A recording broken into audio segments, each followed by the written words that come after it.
And what sort of a city was New Orleans to grow up in? You don't really know until you leave the city. You don't really know what it was like to grow up in New Orleans. You really have no idea. But if I look back, if I try to remember what I really thought before I left, it was very laid back and very beautiful. Very, very beautiful. I think one of the things that influenced my whole childhood was the beauty of the houses all around me. People took it for granted, but for some reason, I as a child never took it for granted. It was always something I saw.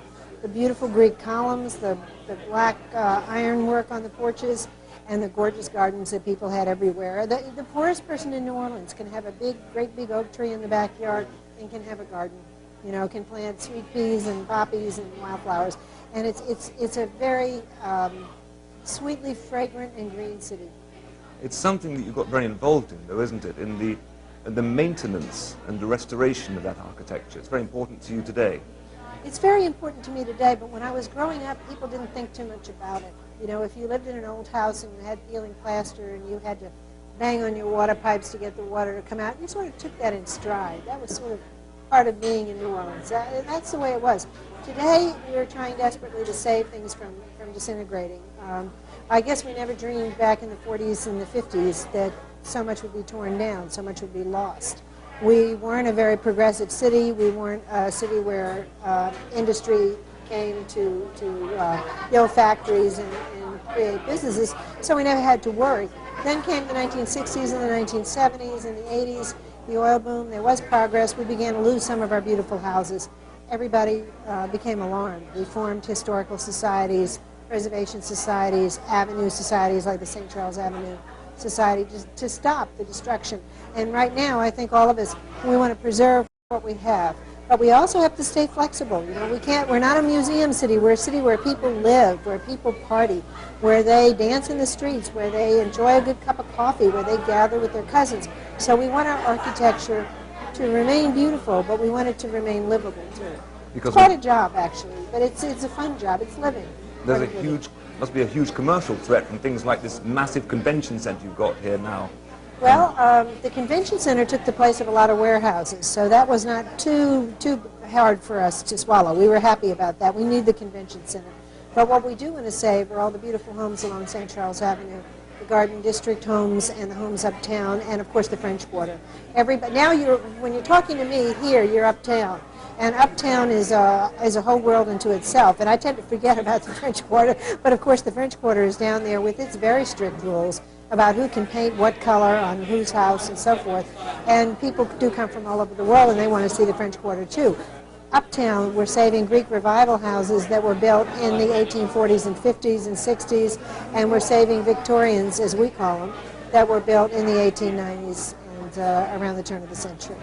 The town is really jumping today, isn't it? It's jumping, man. It's jumping. I think the Sunday before Mardi Gras is becoming almost as exciting as Mardi Gras Day itself. We've had two wonderful parades pass here this afternoon, and we're going to have a monster parade pass here tonight, which is called Bacchus, which is one of our biggest and best parades. And it's really becoming more of just a whole weekend event. I mean, partying. It's always been a long event. We've always had weeks of parades beforehand. But they were night parades, and the party was limited to the time when the parade passed. But now we're partying all day Friday, all day Saturday, all day Sunday, all day Monday, and Tuesday, of course, is Shrove Tuesday, is Mardi Gras Day itself.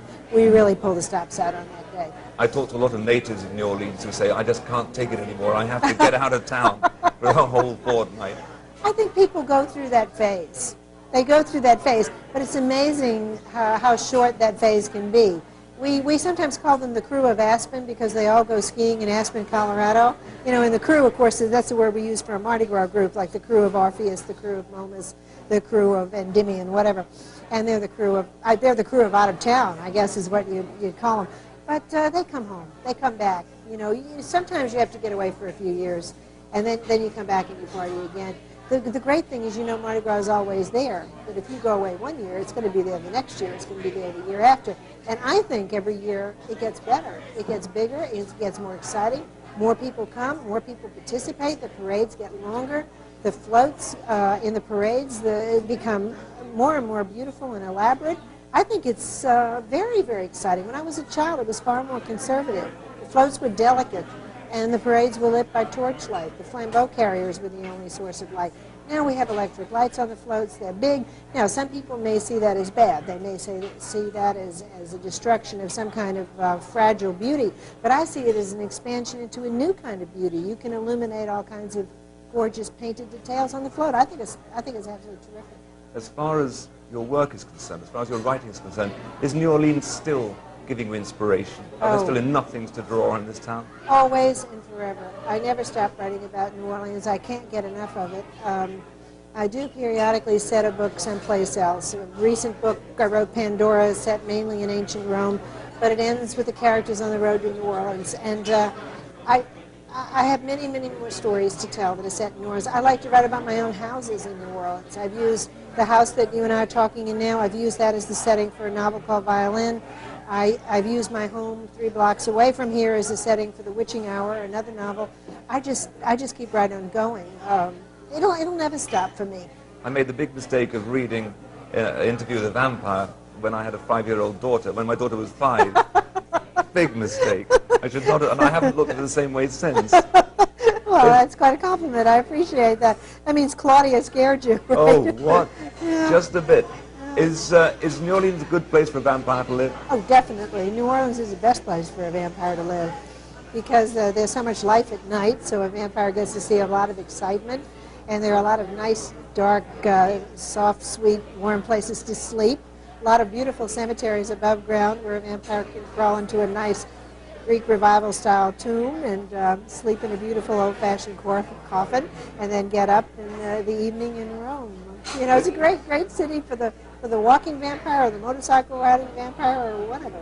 Is the serious side to the occult, to the darker side of life in New Orleans? It's always been, people from Britain, people from where I come from, think of New Orleans as being synonymous with voodoo and the occult. Is that still the case? And is it serious, or is it just a commercial thing now? I tell you the truth. I myself, I'm Irish-American. I grew up Roman Catholic. I've never heard much about voodoo in New Orleans. We hear it's there. We hear it's down in the French Quarter. It doesn't play much of a role in our lives. What we do, which attracts so much attention, is we make room for death. We acknowledge that it exists. We talk about those people whom we've lost. We go to the cemeteries. We visit the graves. We put flowers on them. It looks morbid to other people, but it's not morbid to us. We face the cycles of life, of birth, maturity, and death, much more so than I think other American cities do. I think other American cities have, in the main, become so frightened of death that they've sanitized it and put it out of the way. Some cities won't even allow cemeteries within the city limits. We have cemeteries all through the city of New Orleans. They're beautiful places to roam. They're filled with beautiful tomb architecture and statues. We have many, many famous sculptors in our history who specialized in doing the beautiful angels and the urns and the statues that are on graves. We're very, very proud of all that. You know, that's what we do. I don't think we're really a cult. What I think is we're religious in a very old-fashioned way. We are a Catholic city, ethnically. Whether you go to church or not doesn't matter, really. You can be a Catholic just because of your ethnic background. It's the Renaissance influence, it's the Latin influence, it's the Italian influence. It's all there. It's really strong in New Orleans. It shapes our ways of looking at things. Not only do we have Mardi Gras, we celebrate St. Patrick's Day like crazy. We celebrate St. Joseph's Day, which is a great big Italian feast day when the Italian Americans create great big altars with all kinds of food. See, we do all those things, and that's really what we're about. Voodoo is a very small question. Voodoo is something Hollywood comes down here and kind of plants on the set and takes with them when they go. We're not really very much into voodoo. But we haven't mentioned the music. Oh, the music. music Is everything, isn't it? Yes, the music is so much a part of New Orleans, it's easy to forget it. I mean, I don't know if you've watched any of our night parades, but one of the great things about all the Mardi Gras parades is the bands. We invite bands from all over the country to come and march in our parades. All of our high schools turn out. They have fabulous music. And, of course, the French Quarter gave birth to jazz almost 100 years ago now. Rhythm and blues came out of New Orleans. We have a particular kind of rock music. Cowboy Mouth is one of our outstanding rock bands in New Orleans. We have a particular sound. Cowboy Mouth exemplifies it. It's a particular festive sound to our rock. Our rock music is never despairing. It's never minimalist. It's never grungy. basically celebratory. Let's dance, let's party, you know, and Cowboy Mouth really, really exemplifies that. And we have Cajun music in the country, which is very much part of everything. And we have our own Dixieland jazz, which just keeps going and changing a little bit with each decade, but still staying extremely bright, extremely optimistic. There's nothing ironic about our music. You know, there's nothing, really, I guess we're sort of postmodern. We were postmodern before there was a modern. And you just like to have fun.